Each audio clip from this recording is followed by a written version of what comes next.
Bienvenidos. Welcome to the Somos 2023 Puerto Rico Conference. I am Johan Quiros, the technical architect for Horizon 3. Together with the Brink Group and backed by advanced technologies from Horizon 3 and CSC Corporation, we have pioneered an impactful cyber resiliency program tailored for underserved communities. It is our honor to sponsor Somos Workshop Series, which for the first time ever will be live streamed. This is great for those who can't attend the conference in person or navigate through multiple simultaneous workshops. But don't worry if you miss any. Each workshop will be archived on the Somos website for your convenience. Our cybersecurity program zeroes in on three pivotal areas: education, health, and infrastructure. Our goal? To offer a comprehensive solution framework that ensures cyber resiliency through harmony of people, process, and technology. And to make things even better, we have designed the program to be straightforward, actionable, and effective in enhancing security. Our technology partners are Horizon 3, leaders in autonomous penetration testing and cybersecurity validation; CSC WAF Charm, expertise in advanced web application firewall and configuration; NetApp Storage, your shield against ransomware; and Microsoft Azure and AWS for secure infrastructure and streamlined processes. We trust that you will find an immense value in these workshops, each aimed to bolstering and better securing our communities. Kudos to Somos, all attendees and partners for making a difference.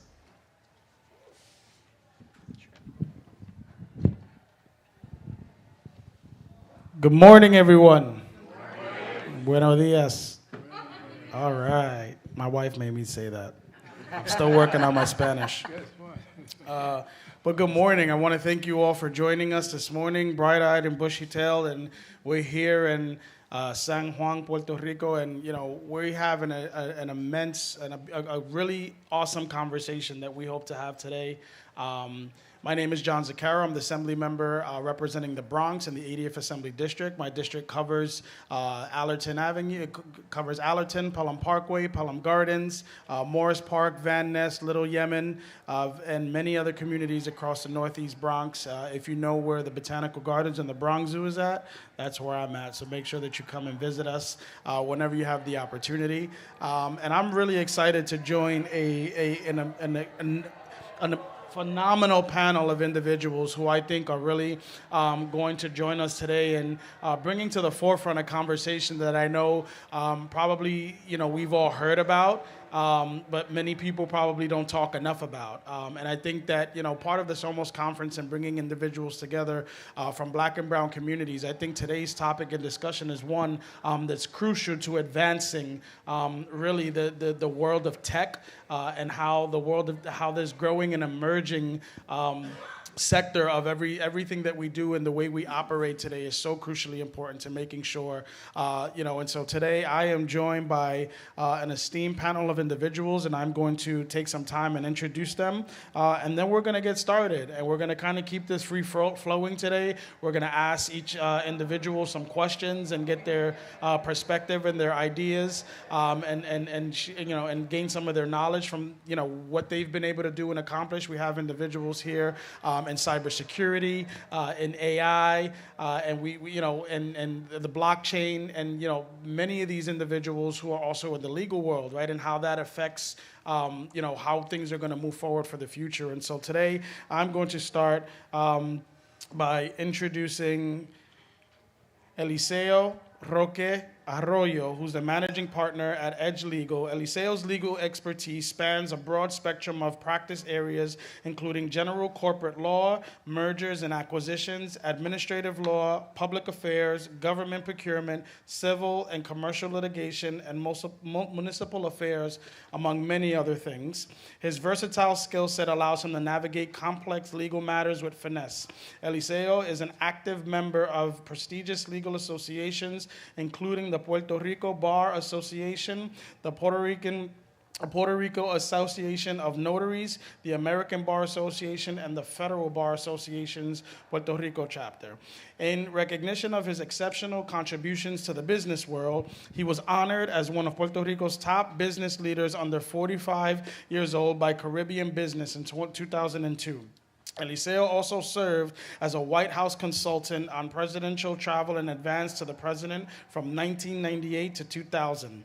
During this time, he gained invaluable insights into the highest level of government. Eliseo earned his Bachelor's of Arts degree in government from Cornell University and pursued his legal education at the Inter-American University School of Law, where he earned his Juris Doctor degree. Ladies and gentlemen, Eliseo Roque Arroyo. I'm going to just introduce everyone, and then we'll continue to go down, and everyone can make their introductions. Today, we are also joined by Pablo Segarra. He's founder of Side Hustle Law. As a seasoned trademark attorney and founder of Side Hustle Law, Pablo offers a unique skill set honed through diverse problem-solving experiences for both the citizens of New York City and his business clients in the boardroom. Pablo's personal mission is to empower diverse founders through legal guidance and education. He specializes in advancing emerging technology entrepreneurs on intellectual property matters, especially those venturing into online businesses and blockchain technology. Pablo's commitment extends to his role on the New York State Bar Association Task Force on Emerging Digital Finance and Currency, addressing the evolving legal landscape and emerging technologies and its an effect on the legal community. He's renowned for award-winning panels on artificial intelligence, blockchain, and cryptocurrency. These events have educated over 250 international attorneys, VCs, founders, and technology professionals on the legal pitfalls of emerging technology. Pablo earned his Juris Doctorate from New York Law School as an intellectual property fellow, and he proudly earned his bachelor's degree from the City University of New York system as a John Jay College of Criminal Justice alumni. Ladies and gentlemen, Pablo Segarra. We also have been joined by Eduardo Laguerre, founder and president of the Board of Trustees of the Charter School of Educational Excellence. Eduardo served as the Chief Executive Officer of the Neighborhood Association for Intercultural Affairs, also known as NICA. He was the co-founder of NICA, a nonprofit organization, multi-service organization that incorporated in 1974 and has since been successful providing at-risk residents in New York City with a comprehensive program of social services, transitional housing for the homeless, and legal representation to families facing eviction for having housing code violations. Eddie is the founder and the president of the Board of Trustees for the Charter School of Educational Excellence, which provides a rigorous instructional program to students in grades kindergarten through 12th grade. The Charter School was established in 2005 and has an enrollment of over 1,100 students. The school has been recognized as one of the most effective and highest academic achieving schools in the state of New York. Mr. Laguerre's achievements reflect his dedication to community service and towards the delivery of key educational programs, innovative homelessness prevention, legal intervention services, and strategic policy advice at the New York State Legislature. Mr. Laguerre holds a Master of Science degree from the City University of New York and a Bachelor's of Arts degree from SUNY Stony Brook University. Ladies and gentlemen, Eduardo Laguerre.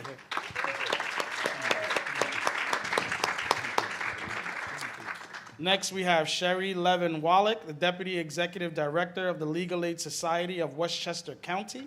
Sherry Levin Wallach is the Deputy Executive Director and the 2022 and 23 president of the New York State Bar Association, which is the largest state voluntary bar association in the United States. In 2022, Levin Wallach established the New York State Bar Association's Task Force on Emerging Digital Finance and Currency and focused her efforts on the impact of Web3, metaverse, blockchain technology, cryptocurrency, and the law. Levin Wallach serves as a delegate to the American Bar Association's House of Delegates and has successfully brought resolutions to its floor on equal treatment for the people of the U.S. territories. She's earned her Juris Doctorate from Hofstra University School of Law and her undergraduate from George Washington University. Ladies and gentlemen, Sherry Levin Wallach. Today we also have Tyler Wendland, Director of Business Development and Cybersecurity Cloud. Tyler is the Director of Business Development at Cybersecurity Cloud with 5+ years of cybersecurity experience, specializing in cloud modernization, cost reduction, and increased speed to adoption. Before joining Cybersecurity Cloud, Tyler spent 4 years at Amazon Web Services, AWS, managing customers in the financial services and healthcare space, generating over $500 million in revenue in 1 year at Tech, a leading global systems integrator based in India. Prior to his experience working with the cloud, Tyler graduated from Florida State University in Tallahassee, Florida, with a bachelor's degree in finance and professional sales. Ladies and gentlemen, Tyler Wendland.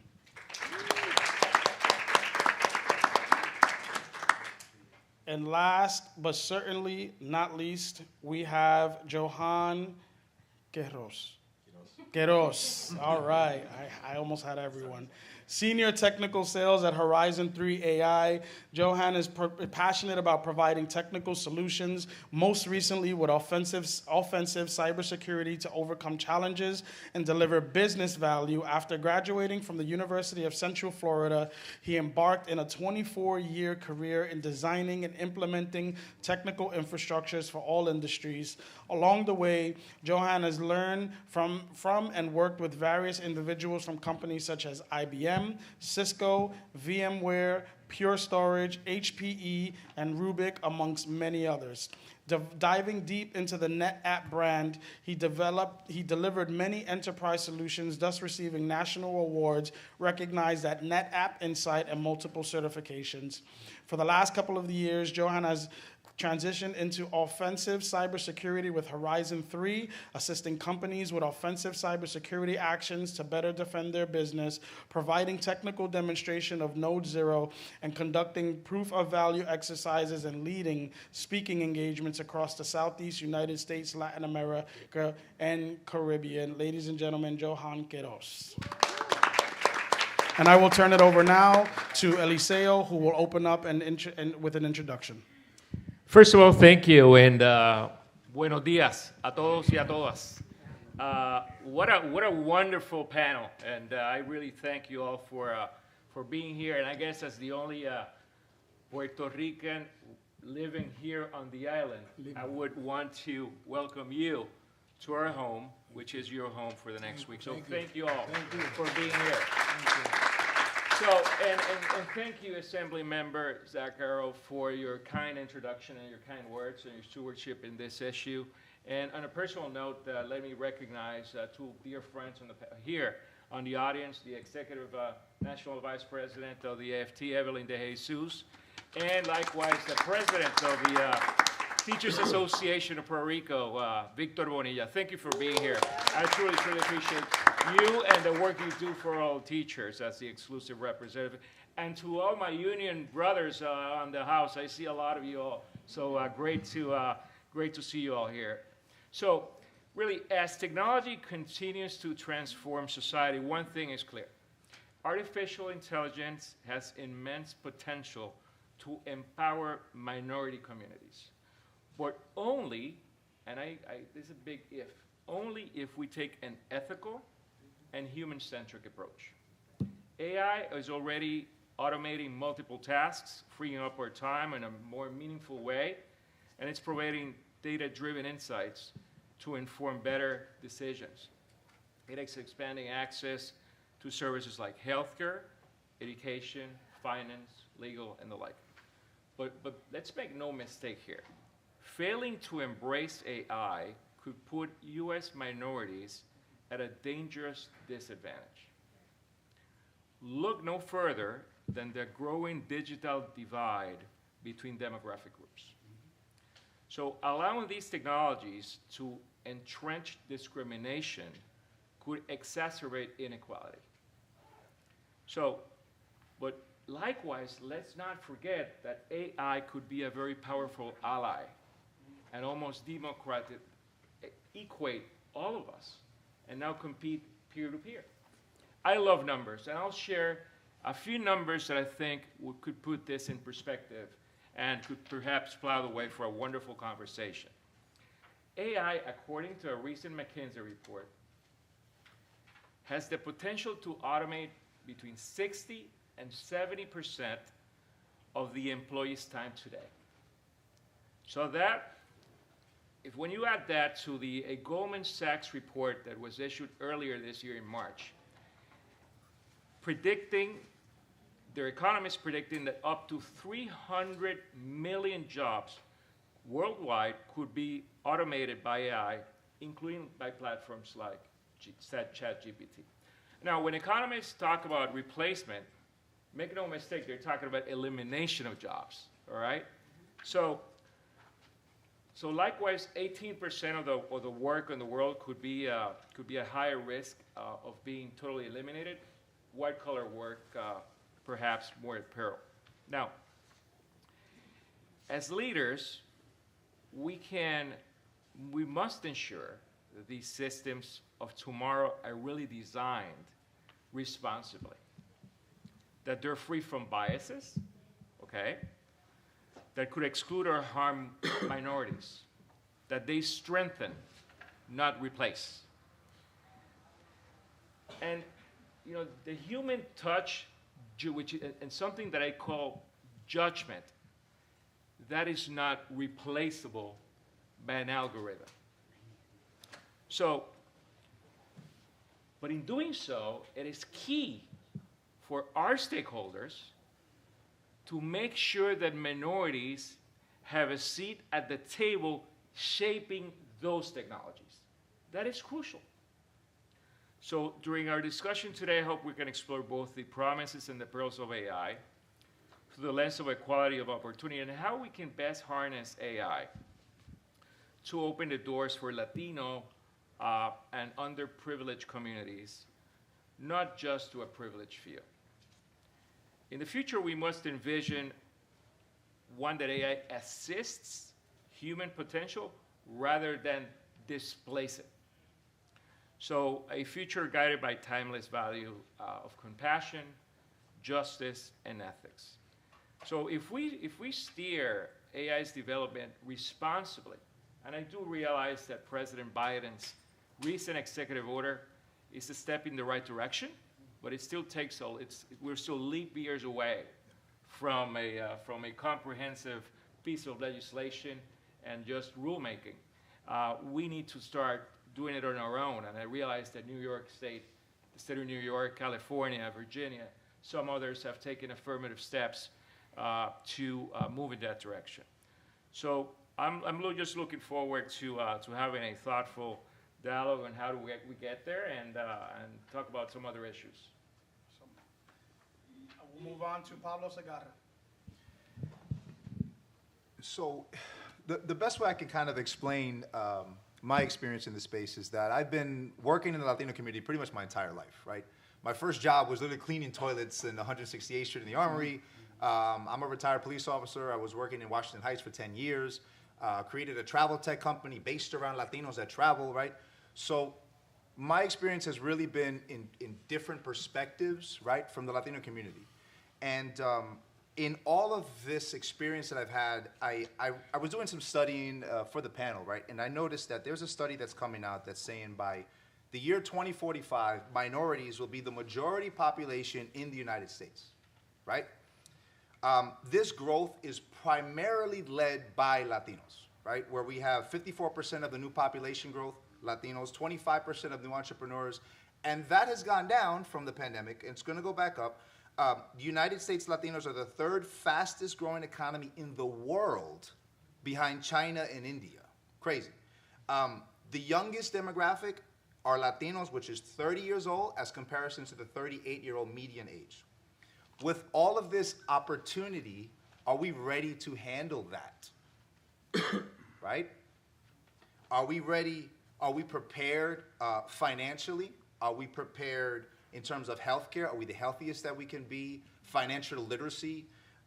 Culturally, what does this mean culturally for us? We're going to be 5 to 6 generations in the United States. What happens to our language, to our culture? How do we contain that? How do we stay with that? And for the purposes of this panel, technology, right? I'm 40 years old, and I've been blessed to see the birth of hip hop, to Google, to the internet, right? But I've never seen anything grow as fast as artificial intelligence. Never in my lifetime, right?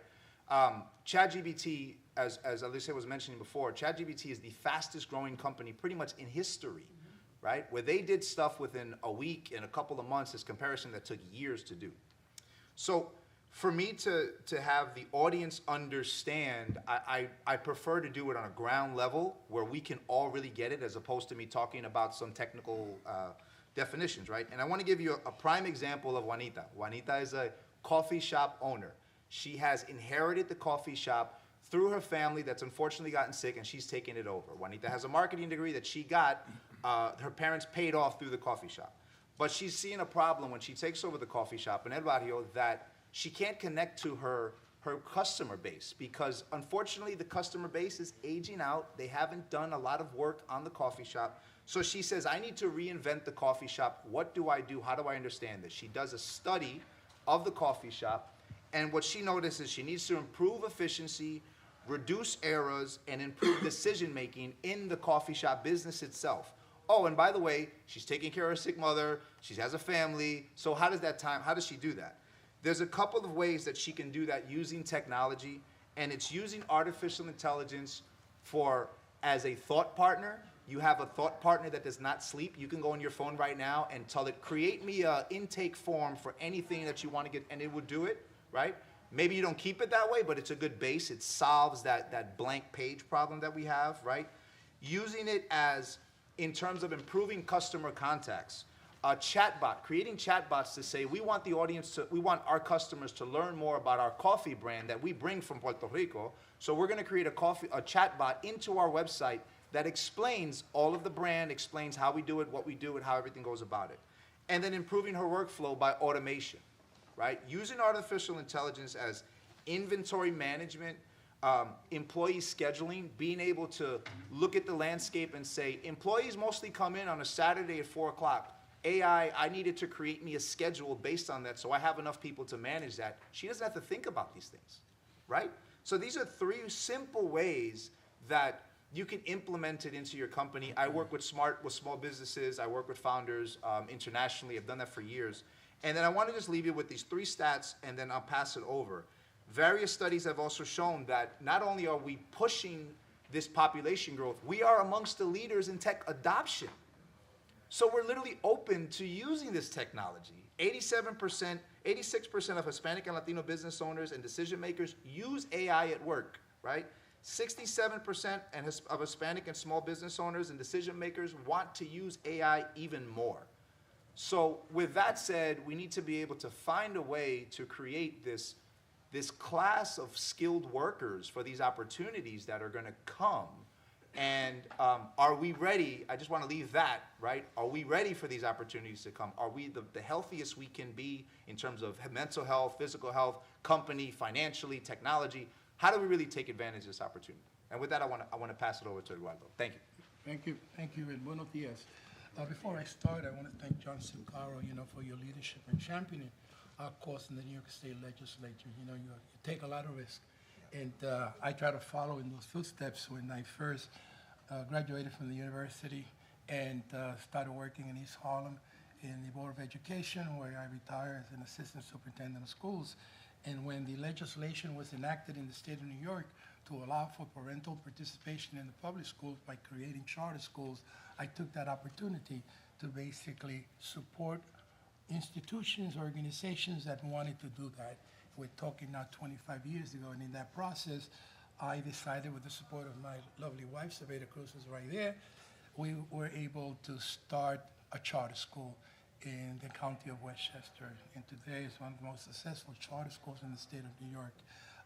So, a lot is attributed to what you do in the legislature, because I know all of the opposition that exists when you want to do something creative and innovative, etc.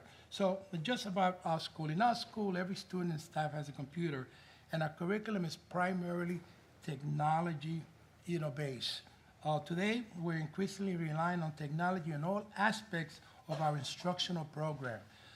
Therefore, safeguarding our data, very sensitive, safeguarding our data and our network is of paramount importance to us. So the question is, why do we need to protect the data? This is why we're here, cybersecurity. People are hacking all over the place. The most creative and innovative institutions like the police department and the city town halls and government, they're all getting hacked. So how do we protect our data? So first, for us in the public school sector, there are regulatory and governance rules for student data privacy. That's the key. And we're all working on how to make sure that it reflects the real situation in the public schools. Second, there is the need for confidentiality and security of employee personal instructional data, and particularly our fiscal records. They break into your system, you get stagnated, you're crippled, and sometimes you gotta pay ransom to get back online. Third and foremost, there's a critical need to protect the instructional data because we have proprietary rights over our instructional data and our fiscal records. So my hope after this meeting is that we can all start the conversation and planning for the implementation of a cybersecurity or data privacy program in each and every single one of your organizations before it's too late. Keep that in mind. We all have to do it. This is a mandate from the Lord upstairs if you want to continue to operate. So our school took the first step and created a data compliance program that I can share with you. I have a model of a program that was a starting point for us. However, our plan, like any plant, it's kind of organic. It's a life specimen that, like everything else, is constantly changing because it has to adapt to new challenges. Particularly, right now, there's a lot of sophistication in terms of those that want to take your stuff away from you through the airwaves. So it becomes a major challenge. So whenever you draw a plant, it's an ever-going and ever-changing plant. It's not static. It's organic, in nature. Unfortunately, I'm not a technology expert. I share many schools. I founded many programs. But I have the fiduciary responsibility to safeguard my data, both legally and professionally and morally. So what do I need to do to basically have a plan, since I'm creating the plan, but I don't have the ability to do the plan?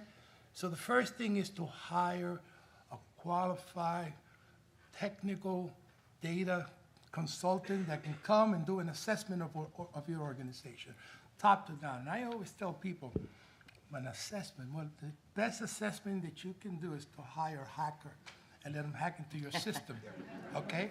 Let them hack into your system. And then, from that point on, you know what you do to protect yourself. Thank you. We have one on the panel. We're getting there. He's at the end for a reason. He's getting into all your things right now. You haven't noticed. No Wi-Fi. Baby in the corner.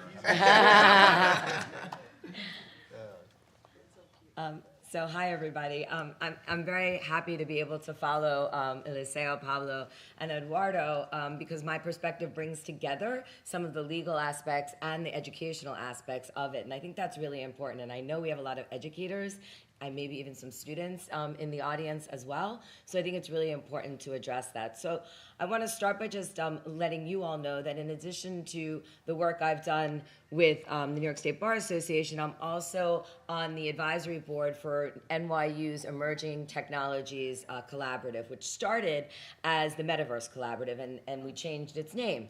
And I bring that up in particular to start my remarks because this technology is changing so quickly, as we've already mentioned, that by the time we're done with this conversation, something new has already happened. And so when we talk about things like, for example, I established the New York State Bar Association's Task Force on Emerging Digital Finance and Currency. That was almost 3 years ago. If I had established that task force today, it would have a very different name. And moving forward with the education part, which I'm going to get to, you will see the way that things change and morph, if you will, as technology moves forward. So I want to start with this statement, though, that I made at the beginning of my presidency of the New York State Bar Association, which was that each innovation has a profound impact on the law, our clients, and our practice. And I want to take that a step further because as we talk in this group, it also applies to business and it applies to education. It applies to everything we do, small businesses, development, all of that. Each emerging innovation, each technology has a profound impact. We have to start with that base. And if we start with that base, then we have to understand that it is our responsibility as leaders in our communities to educate our communities in whatever aspect we are involved on these technologies. So I applaud you all for being here. I want to ask this one question. How many of you have actually used AI, machine learning, a chat GPT by a show of hands? That's pretty good. I'm impressed. And how many of you have used the most recent version? So like a ChatGPT 4, let's say. Great. Now this is perfect. Because what's interesting about this is, and this is how quickly these technologies are moving forward, if you ask ChatGPT 3.5 a question, the question you're going to get from ChatGPT 4 is, the answer, that you're going to get from ChatGPT 4 is completely different. So if you've used 3.5 and you've developed something, use 4 now. Go there. Because its database is so much more expansive that it can react and respond. And by doing that, by the way, by taking any question that you asked 3.5 and now asking it to 3.4, you will very quickly learn and see how quickly these technologies are developing. And I encourage you in your classes, in your businesses, in everything that you're doing, anybody that you're teaching, encourage them to do the same. And this applies to our responsibility and something that Eliseo mentioned, which is the ethics, which is us as lawyers, that's a big thing, right? The ethics of the use of this, which is something that's out there in the forefront. It's why these new regulations are coming. It's why President Biden issued his executive order and so forth, because we have to make sure that we're using these in an ethical manner. And part of our responsibility on the ethics and on the knowledge, on it not replacing us, is that we acknowledge that the technology is advancing, and we must continue to advance with that technology. Otherwise, we're not doing ourselves any favors, and we're not properly educating our constituents, our students, and our colleagues. So I think that's a really important aspect to think about when we think about what we're doing with it. I'm going to give you an example. I asked ChatGPT 3.5 a question several years, over a year ago, about what it could not do in legal representation. And the answer it gave me was very succinct. The answer it gave me was, it can't replace ethics, it can't replace human judgment, it can't be creative in its solutions. I thought that was a very interesting one. And the most interesting one was that it cannot parse through large amounts of data and identify the important data, and therefore certain data may be lost. Now, I was at a conference just a couple weeks ago, and I was speaking to one of the innovators of AI, and I recognized that my information was old at this point, right? So I asked 4.0 the same exact question. And the answer it gave me, just to give you some example, and I won't get into the details of the answer, but I'll just hit on the topics, was one, what can it do? Well, it can't do legal analytics. It can't automate document generation. It cannot be a predictive model. Legal research, in the automation of legal research, it doesn't necessarily have all of the bases to get the knowledge because, again, it's data in, data out. Let's go back to the beginning, right? It's who trained that model. What data is it trained on? Remember that. It didn't say anything about parsing through large amounts of data and not being able to identify the most important aspects of it. So it is advancing, and I wanted to point that out because I thought that those were interesting things to think about. So as we think about moving these things forward and we think about where we're going, let's remember, we are the ones creating the databases that are training the machine learning. We are the ones inputting the data, and therefore you have to think about the biases that are being put in as well. And so I want to close with this point because I think it's very relevant to this conversation, is as we all know, and I'm sure you've heard, there are a lot of biases that exist with machine learning. And within our organizations, there are two things we have to think about. One, which is the public automation, right? So we're using a ChatGPT 3.5, a ChatGPT 4, and what that information is giving us. But think about creating within your organizations an internal, a private machine learning program that will basically call out the public. on these biases, right? Because now you're training it based on the knowledge within your organization. And there's another point involved in this that we have to think about, which is this. It's what are we doing when we're using a public network versus a private network, and what information is being put into it. And so we were having this conversation just yesterday in preparation for this panel, but our children, what they're putting into these models. If they're putting it into a public model, what's happening? And our clients the same, and lawyers the same. We cannot put private information and secure information into a public machine learning model. However, organizations, law firms, companies are creating private models that are internal to their organizations that can learn on the data within that organization and keep it behind a firewall that will protect it. So I'm not going to go any further, but I wanted to bring out those points to kind of start this conversation and think about what we can do. So I'll turn it over to Tyler. Awesome.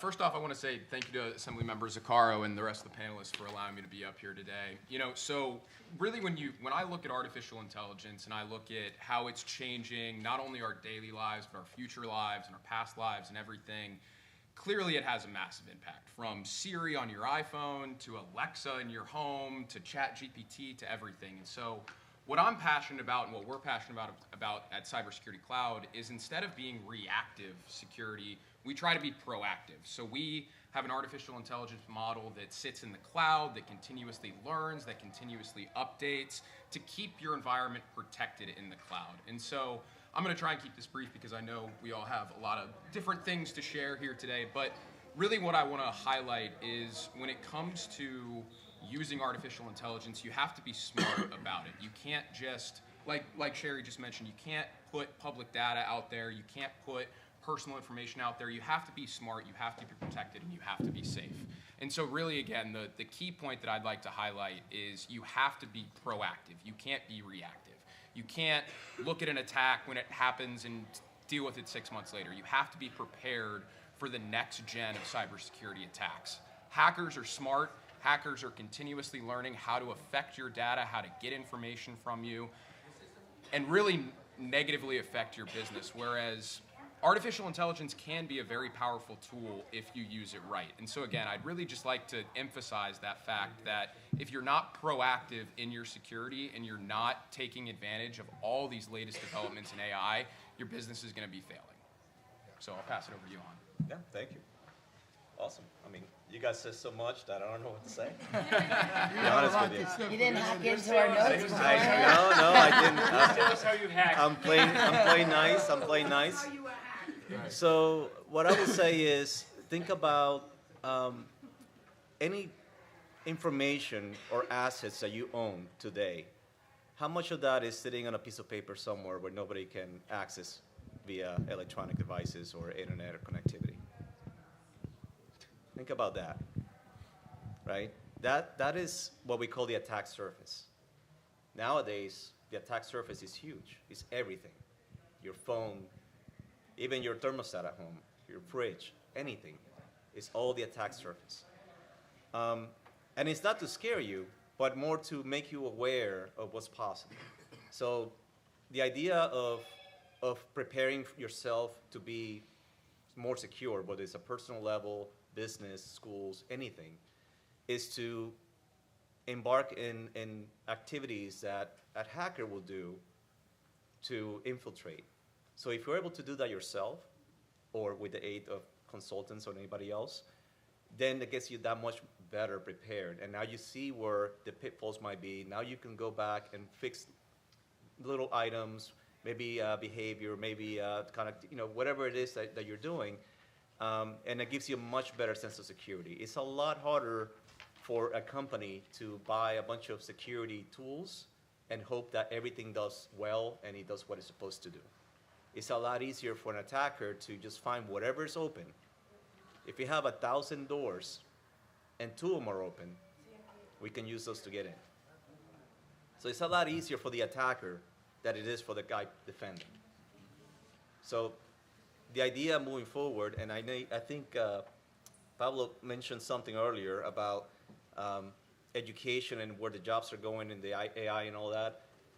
Moving forward, you should be looking at what are the more analytical, critical thinking job descriptions out there that are starting to become more and more required, really, at the end of the day.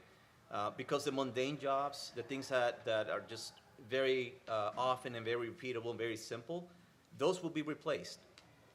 It's not a if, it's when, right? When that becomes a reality, the people that are looking at those systems, the people that are, protecting the schools, protecting the organizations, they're looking at things now in a different way versus worrying about the majoring in the minors, as we call it.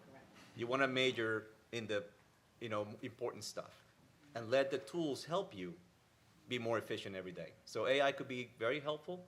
ChatGPT could be very helpful, but they're all tools for a specific purpose. And you need to kind of start educating yourself as to being aware of what is the real purpose of that tool and how to better use that, versus saying, I'm going to try to do everything that I do today and push it through this tool and make it happen. It doesn't work that way. It's the other way around, where you understand what the strategic view is, and then use the right pieces in the right places. And I'll pass it on to everybody for additional questions. All right. Do we have some inquiring minds after all of that? I know it's a lot to digest, but we were having a discussion yesterday, and one of the things that Eliseo said, which I think is pretty straightforward, right? It is it's time for our communities to wake up and to smell the coffee. Because this is an emerging world, and we need to figure out how we leverage it the best that we can for our communities in every sector that we come from. And so we're going to move forward with our panel discussion with some questions and some answers. And at some point, if we have some time, we'll look to you, some of you folks in the audience, to ask some questions. But before we get started, I just wanted to take just a second to acknowledge two of my colleagues who have joined us today. My neighbor from the borough of the Bronx, we have Assemblymember George Alvarez, who have joined us. And probably one of my second favorites, which I happen to have the privilege to sit right next to in the chamber, in the assembly in Albany, my colleague from Brooklyn, Stephanie Zinnerman, who's have joined us today as well. Two J's, yeah, there we go. And so we'll move right into it. We're going to kind of, move through quickly. If we can all, I know that this stuff is we can get very deep into this world, and sometimes we we'll fall into the cloud, right? A little bit. But I'm going to ask if we could just, in the interest of time, we can keep our responses to about a minute and a half, so that we can get to as many of these. And the first question, I'll ask you to Tyler. What is your perspective on AI in the world of cybersecurity? Yeah, so like I mentioned earlier, when it comes to AI and cybersecurity, you have to be proactive compared to reactive. So you need to be able to have a proactive approach to cybersecurity when it comes to AI. Hackers are continuously learning. They're developing AI models to break your AI models, all these different things, right? So it's a continuously evolving market. It's a continuously evolving technology. And at the end of the day, that's where our organizations like mine come in. Lean on folks that are experts in the space. Don't try to tackle it yourself. Like Johan mentioned earlier, bring in consultants, bring in folks that understand the space, so you're not trying to do something by yourself and you end up and make a crucial or fatal flaw. Because at the end of the day, hackers are continuously learning. Hackers are continuously looking for ways to break into your environment and steal your data. And so again, that's where the idea of proactive security really comes in, by leveraging the cloud, by leveraging emerging technologies to help block yourself from those fatal mistakes. Awesome. And I know that we have been joined today by many, from what I can see, friends and individuals in the nonprofit world. And so I'm going to turn to Pablo for this question. In your opinion, Pablo, what are the advantages of artificial intelligence and blockchain for the nonprofit sector? So I'm going to give a positive and a negative, I guess you could say, right? What to watch out for, what to do good at. In my world, I work with a lot of small businesses, and I work with a lot of nonprofit founders that don't have the time to create content, right? How do you scale? How do you get your word out? How do you, social media, everybody's on social media right now, right? So how do you get that word out? Content creation. Using artificial intelligence to cut that time. You can literally go on AI right now and say, I need a 30-day content plan for my company, for my nonprofit. What do you got for me? And these are the areas I want to touch. This is what I want to do, right? It will give you that plan completely with a script. And I'm talking in seconds. You have something that used to take content creators weeks to do, right? The positive of that is that you can also go into an AI machine, an AI learning, and be able to actually create a video of yourself. Now you do one video, you record it, you put up your voice on there, and it will create numerous videos for you, right? So that's great. You're cutting time. Awesome. What's the negative side of that? A thing called a deep fake. What happens when somebody takes that and takes your video and says stuff that you didn't agree to? That was even the executive order recently by the Biden administration addressed that and said, how do we put watermarks on this? And we in the legal community have consistently spoken about this. A great way to tie in blockchain with that deep fake is to be able to authenticate it on a blockchain. I'm not going to go down that line because that's a whole nother conversation. But the way I see nonprofits using that is the same way that I see small businesses using that. I've had a nonprofit myself, right? And I spend so much time trying to raise money for it. How do I get the word out? What do I do with that? It just takes time away from my daytime job, right? So I see it as twofold, as a positive, using AI to create that content, to get the word out, get people understanding who you are. The negative side to it is that we need to be careful because those deep fakes, they're out there, and the president has addressed them, and they're just bringing concern to our nonprofit creators here to be careful with that as well, too. Thank you. We'll move on to Eliseo for this question. As the managing partner of a leading law firm in Puerto Rico, what has helped local governments and not-for-profits? That was one of the... How do you envision artificial intelligence and blockchain will affect law and business? Well, the impact is across the board. My chief concern is, as this panel is mostly, I think, intended towards minorities and Latino community. In the United States as of today, there's 5 million Latino-owned businesses that yield $800 billion a year. Now, during the pandemic, our community and the African-American community was the most affected by it.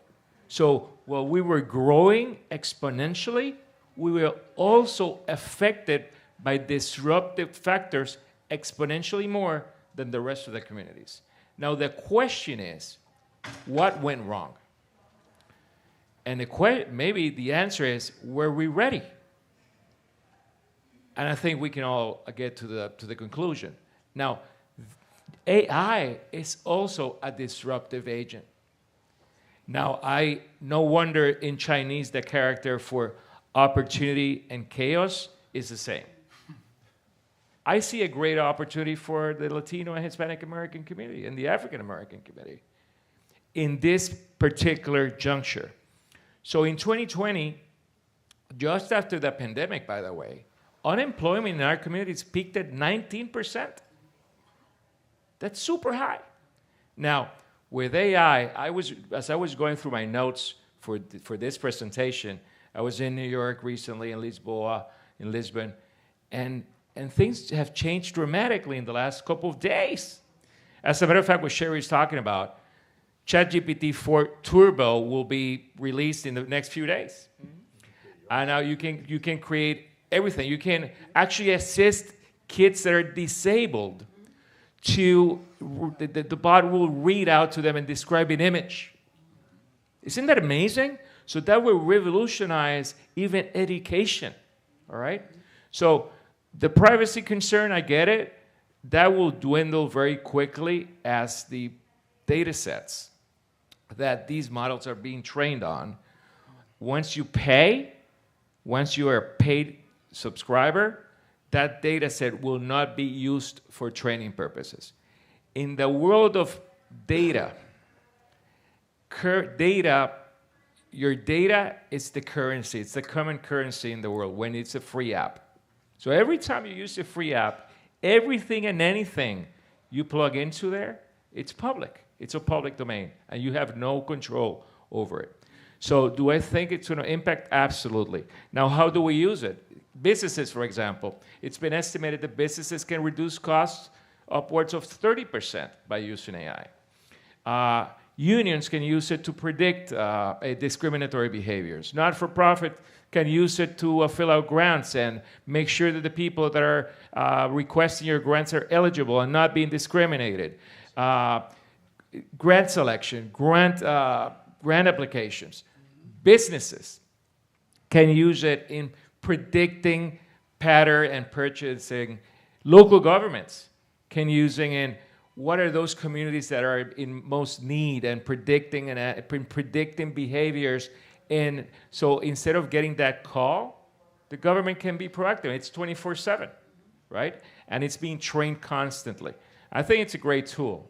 Obviously, with great tools come great perils, but that's up to you guys to take care of. Way to bounce that back. So true. This next question we'll ask Sherry. As the founder of the New York State Bar Association's Task Force on Emerging Digital Finance and Currency, could you provide us insight into the task force's efforts to educate attorneys about AI and blockchain, both nationally and internationally? Sure, happy to. And I want to start with a comment, which is this. You guys are probably wondering, like, oh, you're the Deputy Executive Director of a Legal Aid Society. By the way, Criminal Defense Legal Aid Society. We do felony criminal defense for Westchester County. Why are you involved in this, right? How does that work?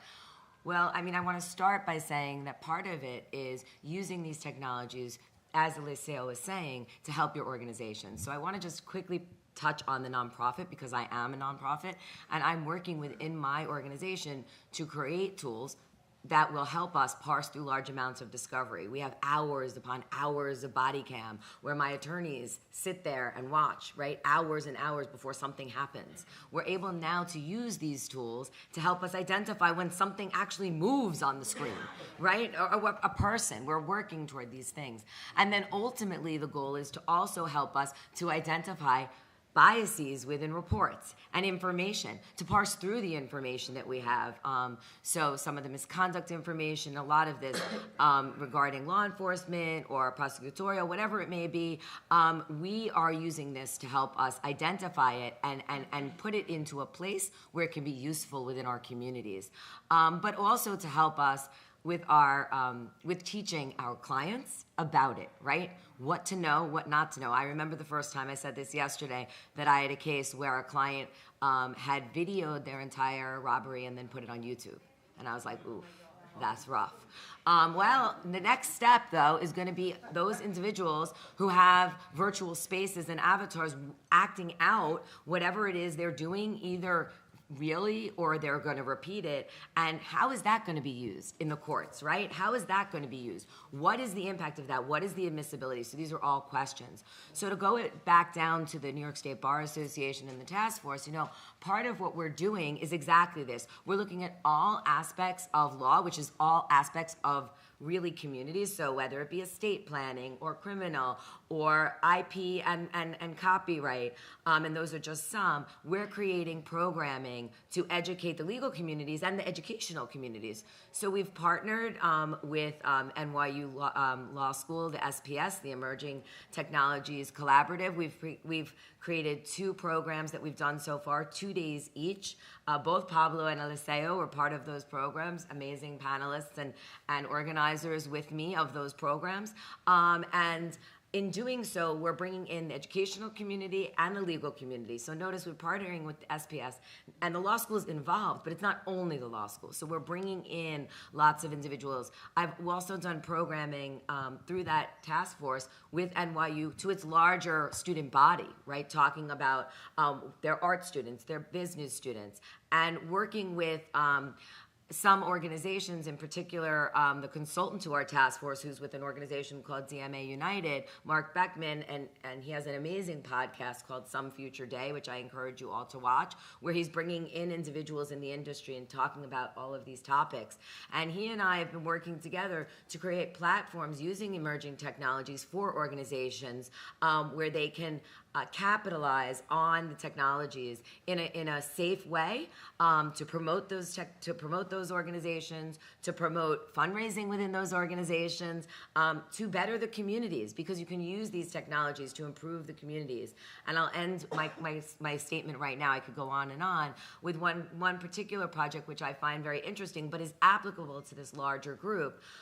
Which is a project that DMA United entered into with Washington, D.C., where they took offered artists within the communities, those who maybe didn't have opportunities to go to, big schools and get big degrees, but they're really emerging, wonderful artists, to beautify the neighborhoods and put murals on the buildings. And then those murals were created into NFTs, and those NFTs are used to generate funds to provide income to the really contributions. I shouldn't say income, because it's voluntary contributions, and it's fundraising to the city to beautify those neighborhoods, to improve those neighborhoods. And guess what? Those artists are also getting a percentage. So it's helping raise up the members of the community. And in particular in this group, I just thought that was something that was really important. So you see that although I'm the New York State Bar Association and Legal Aid Society, we're really reaching out, and these technologies allow us to do so, and working together within the communities and within the legal profession, we're able to provide education and opportunities to help these organizations, any organization, governments and towns and villages, really to just raise themselves up using these technologies and raise their community members up. Thank you, Sherry. Johan, we'll move on to you really quickly before we take some questions from the audience here. And what would you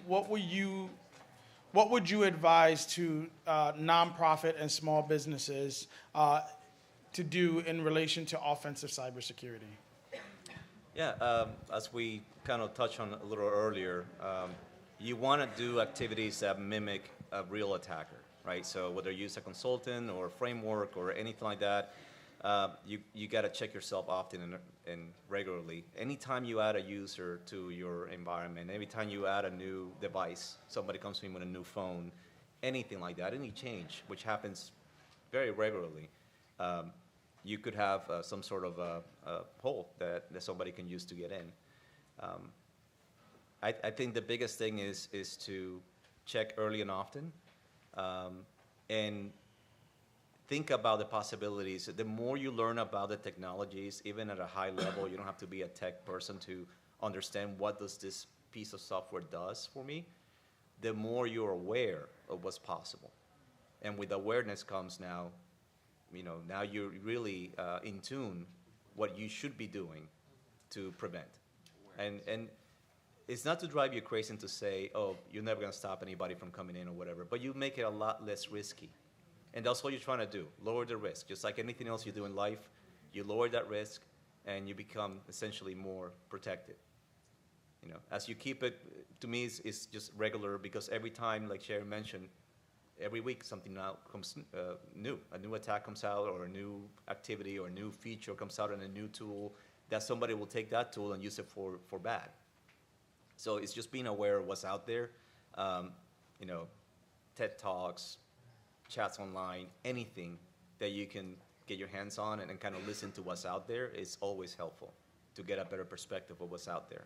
And like we say from the military background that we have in our company is you train like you fight, right?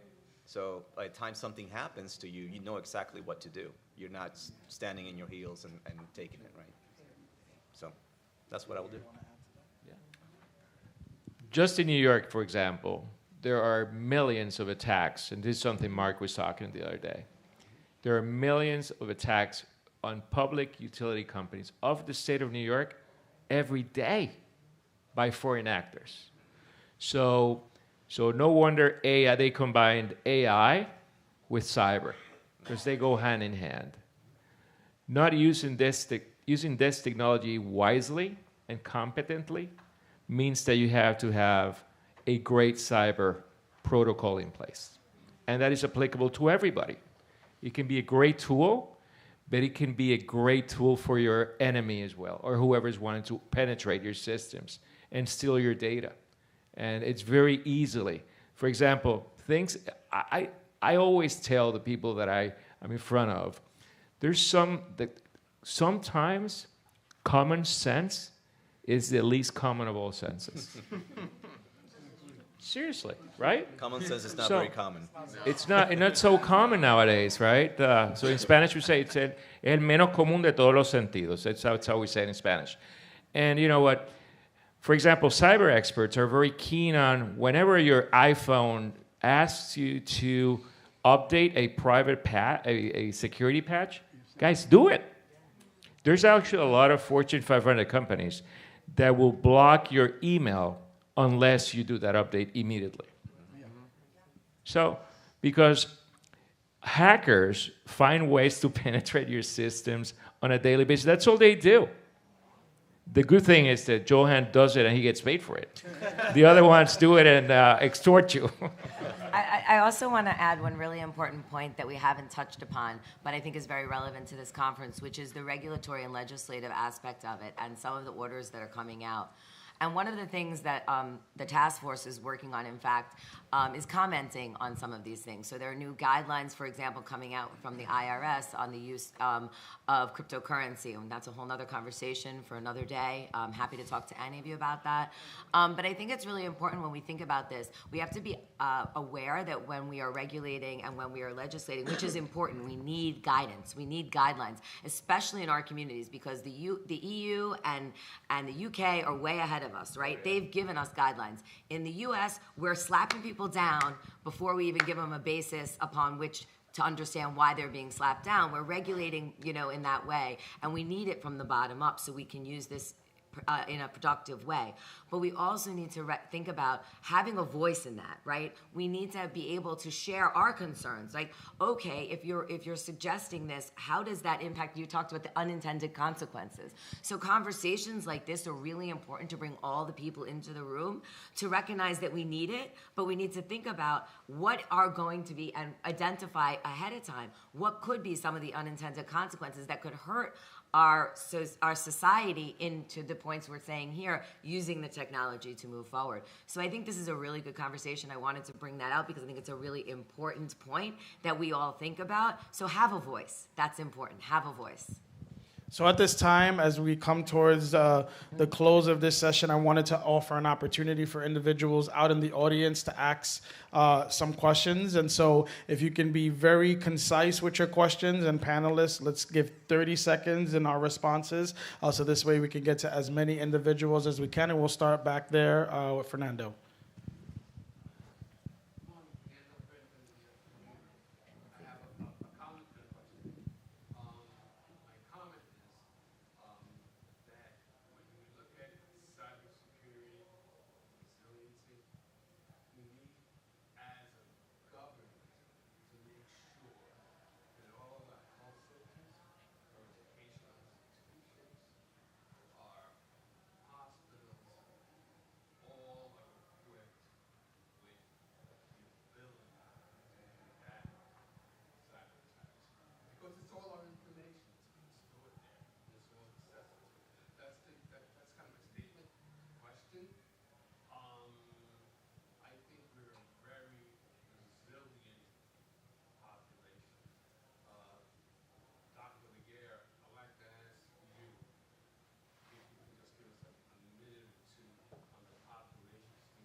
Listen, there's no real quick answer to your question because to get into the details of how we do that would take much more time than we have right now.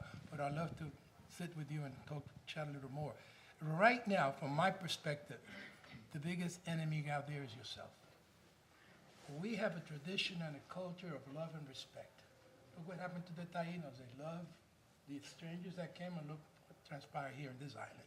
That's happening today in the cyber world. Because we trust, it provides an opening to those that have bad intentions.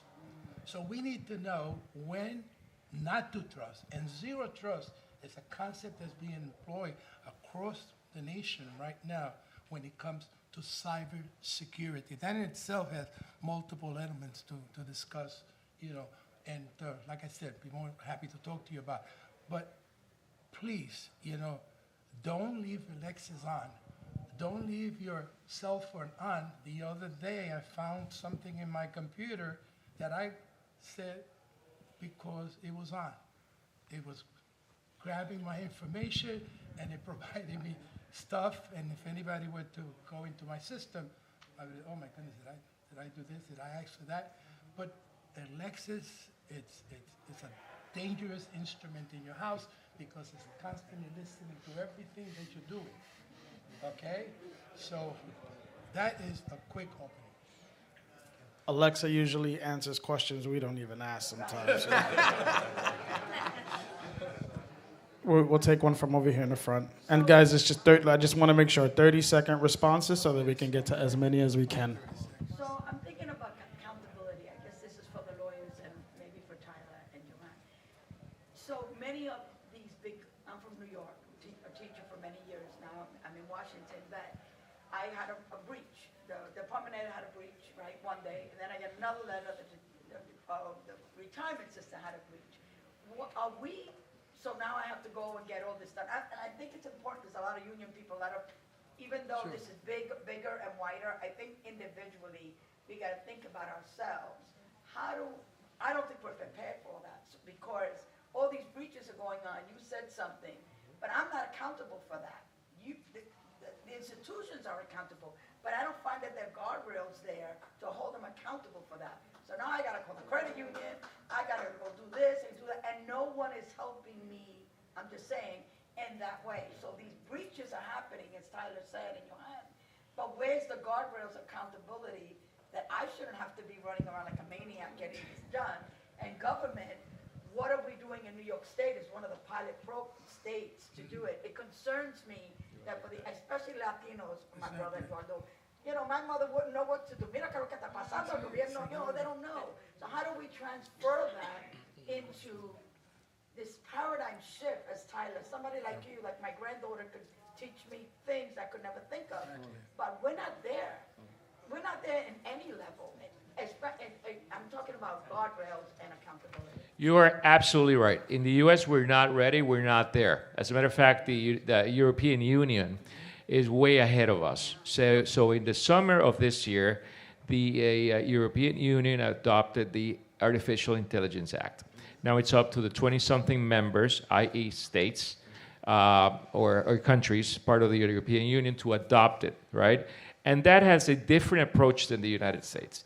They have used what we call a risk-based approach, which is in essence what you're talking about.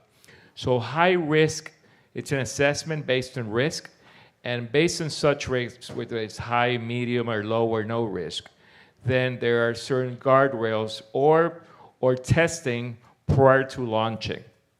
In America, we are way behind. We just have one executive order, which was published in October 30th, which is really not law, and it pretty much sent all the burden to the Department of Commerce, if you can think of someone that has enough work already, or not enough manpower and women power. So we are certainly a lot of years.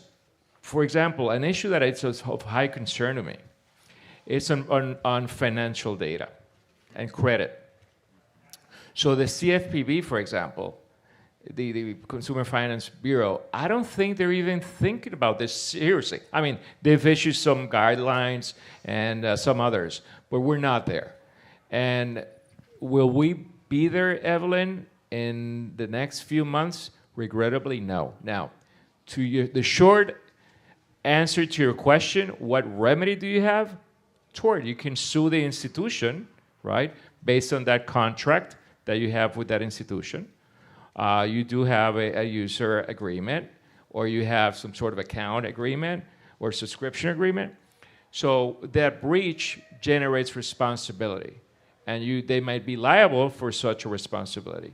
So that's a short answer for a very complicated question. And I want to add something. Everything that Eliseo said, and on top of that, in addition, so first of all, we do have responsibility, as was mentioned, to make sure that our organizations have plans in place, right? So that is part of our responsibility as organizations.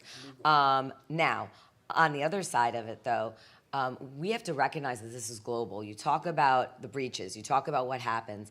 So I don't know if those of you know, but I believe now, I'm not sure about Staten Island, but definitely every other district attorney's office in the city has a cyber unit. Yeah. Okay? Some of them have it under their economic crimes. Others are creating their own. In fact, the Brooklyn just is creating theirs right now. Queens has one, Manhattan has one, the Bronx, and so forth. This is important for you to know, though, because you can reach out to those units. And law enforcement now, for the first time, and we just did a panel, I just did a panel as part of the conference I mentioned with two of the directors of the one from Brooklyn and the one from Queens talking about this, right? We are global. The victims are global. So it's not just New York. When you have a breach like that, that could touch Dubai. I mean, it could touch anywhere. And the DA's offices and the law enforcement, they know this. So in addition to the civil penalties and the civil, they are looking into the criminal aspects of it. And this is important that if that happens, you're reaching out and letting them know. Because the one thing we have to remember is they're now starting for the first time ever, and they're talking about this, they're prosecuting cases or they're bringing cases in conjunction with law enforcement agencies from across the globe. They've never had to do that before. Most of the individuals involved in that case don't necessarily live in New York, but the act may have happened in New York, and that's another issue. Where did the act happen? When we talk about this space, I'm actually going to turn it over to these guys because I bet they could speak more about that, but that's another question. Where actually is it? And I think that's part of it. So remember, though, that you do have law enforcement. They are developing, and they are working with the federal law enforcement as well, as much as possible. It's really becoming a global. We are global now, and we have to talk about this around. Can I just jump in very quickly? Yeah. This is exactly the importance of it, how it touches every single aspect of our life and what we're talking about. My friend in the back, Mike, can vouch to this. We were police officers in 34th Precinct when I was 21 years old. He knew me a very long time. Detective. When that situation happens and you call 911, I work in the cryptocurrency space a lot where people lose thousands to millions of dollars on clicking a link. Imagine if you call a police officer or go to the department and you say, hey, I just lost $80,000 of my cryptocurrency and NFTs. They're going to look at you and say, what are you talking about? Get out of my precinct.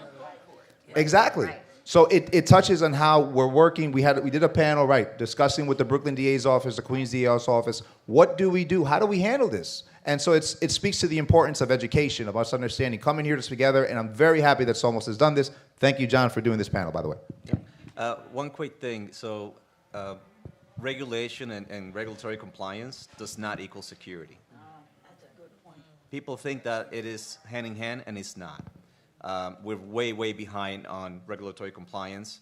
Security is really getting a task force, getting the right people in place, getting the right eyes looking at things, and then guiding you on that process to be better protected. So, Stephanie?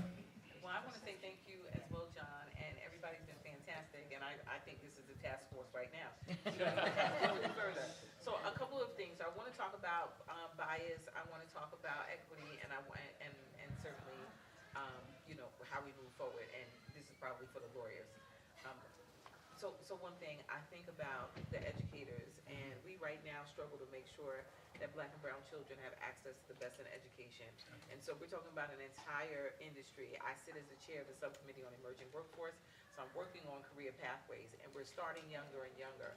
But if kids aren't getting the critical thinking skills or the space to even start to think about that and math and those things, they're going to be way behind. So that's one thing we can impact on a day. I'm thinking about a colleague recently that introduced a new AI for seniors to monitor them. And when I asked the creators what data set they use, they only use the data set from their country. So I'm just thinking about an African-American woman, an Italian man, and a Latino young person, and you're monitoring them. You're going to get 13 different reactions to what that AI is going to bring. So that's problematic for me. My ultimate question is because you can't answer all of this is, do we envision the bias that is inherently going to be a part of the system because we haven't done anything with racism, right? That's just what it is. That this is going to become a protected category, like the using AI and technology and deliberately placing in, and well, maybe even indirectly putting in bias in the system as a way of protecting us. We've got laws on the book that supposed to protect us from all sorts of biases.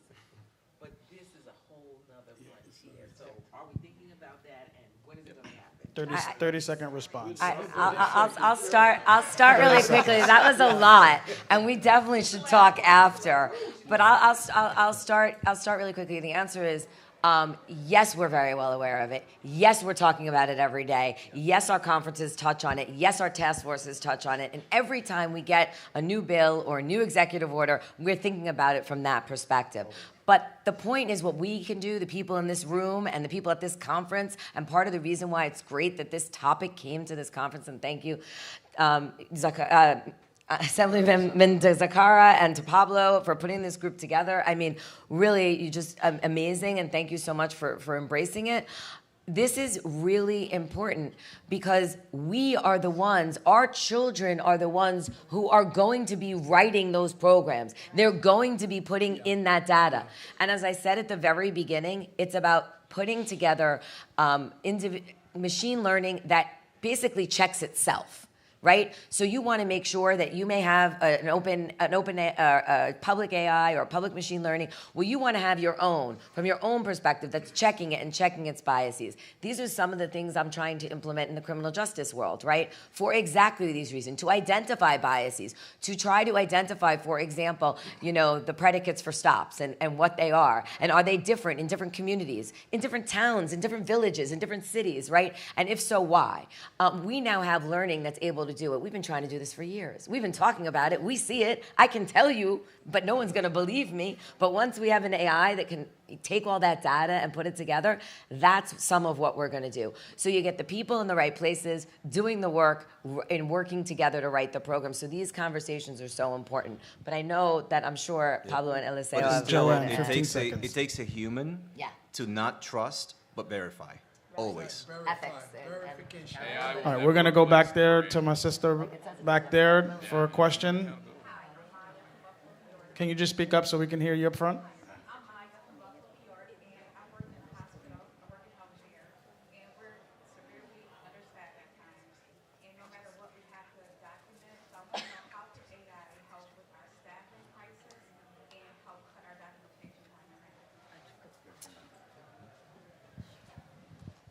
We'll talk more about details. I can send you a link of 1 million different programs that we can work on. Basically, what it could do is do predictive analysis, and what I was mentioning earlier, a great way to do it is to schedule, right? Basically saying, okay, if we know, given the past 10 years, 5 years of our hospital, we get so many people at this time, we need to staff up, right? And it just kind of cuts that time out. It's the idea of, I hate to say it this way because it's going to come off wrong, but working more with less. I hate to say that because I've had that thrown at me too as a cop, and it sucks, right? But at the same time, in the startup industry, funding is changing because they're saying, well, you don't need a team of 10 to do that. You could do that with 2 people. So it's hard, but using this technology to help improve your job as opposed to looking at it from some sort of way that's going to take your job, right? So we'll talk a little bit more in detail, and I'll give you a good couple of links that can kind of help you get that point across with scheduling most off. Yeah. Just, 2 comments real quickly to the Assemblywoman. Self-correction and bias is something that it is achievable. We don't have the computing power yet, but self-correction of bias might be achievable. I think we're several years away, but it is. And bias completely will never be gone because the algorithm is originally, or the genesis, it's almost like the original sin, right? It's human. So that's why at the beginning I said that we have also to have people of minority people working on these algorithms and training and putting those guardrails in place to correct bias. Do I think enough is being done? No. Do I think we can do more? Yes. Do I think we are moving and with the right computing power for what we call self-correction? It's a possibility, certainly, in the realm of technology. We'll move over here really quickly.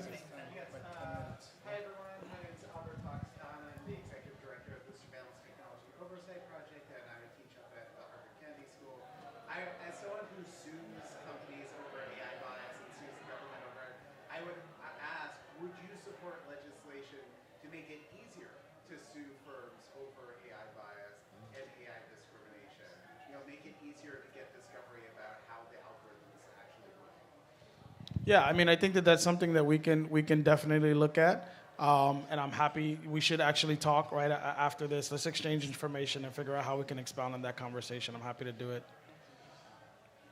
Hi, Pam Stewart Martinez from the Act for Environmental Justice, and I was very interested. I'm not super technical, but I'm thinking that there could be a use in this in showing like the impacts on frontline communities, like over a period of time using AI.